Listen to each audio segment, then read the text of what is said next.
আলাইকুম। এই মুহূর্তে একটা সেল আপডেট। এই যে ভাই মাইনাসের রাজা কিন্তু চলে যাইতাছে, আর কিন্তু পাইবেন না। এই যে ভাইজানদের হেলমেট ভাই ফ্রি দিছি, এটা জিজ্ঞেস করুন ভাইজানদের নিজ মুখ থেকে।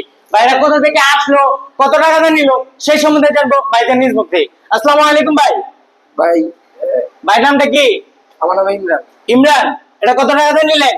এটা নিলাম 40,500। 40,500। মাইনাসের রাজা তো জানেন, এটা ভালো। এটা কিন্তু বাড়ি ভাই টিপটপ কন্ডিশনে আছে। আমাদের শ্রমিক কেউ শিয়াইতে নেই তো ভাই, এটা নেন না বা ওইটা নেন, এরকম বিষয় না, না, না। এরকম বিষয় কেউ বলছে? না, না। ভাই এইগুলো আমরা ফ্রি দিছি না, আমরা দুইটা ফ্রি কেমনে ভাই? Package Package। অফারে পাইছিলেন Offer এ নাকি? পাইছি। আমরা তো ফ্রি দেই নাই, না। কোনো কিছু ফ্রি দিছি? ফ্রি কাজ করে দিছেন, তেল দিছেন, বিভিন্ন কিছু। ভাই আমরা তো এগুলো কোনো কিছুই ফ্রি দেই না।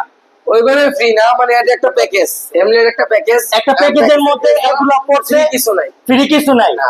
তো আমরা প্রতিনিয়ত কাস্টমারকে বোঝানোর চেষ্টা করি আমরা ভাই ফ্রিতে কিছুই দেই না। তবুও কিছু কিছু কাস্টমার এসে বলে ভাই আপনার ফ্রি হ্যান্ডলেট দেন, ফ্রি মোবিল দেন, ফ্রি তেল দেন, Free কিছু দেন। আমরা ফ্রিতে কিছুই দেই না। তো ভাই কোথায় যাবেন এখন? ময়মনসিং।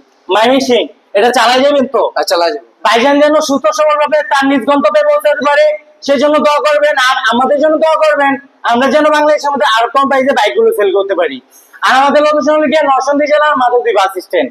মাধবদী বাস স্ট্যান্ড নেমে 20 টাকা রিক্সা ভাড়া নেবে। শীতলাবাড়ি মোড় মিটারের আন্ডারগ্রাউন্ডের নিচে আমাদের সম্রাট বাইকেলে অবস্থিত। আল্লাহ হাফেজ।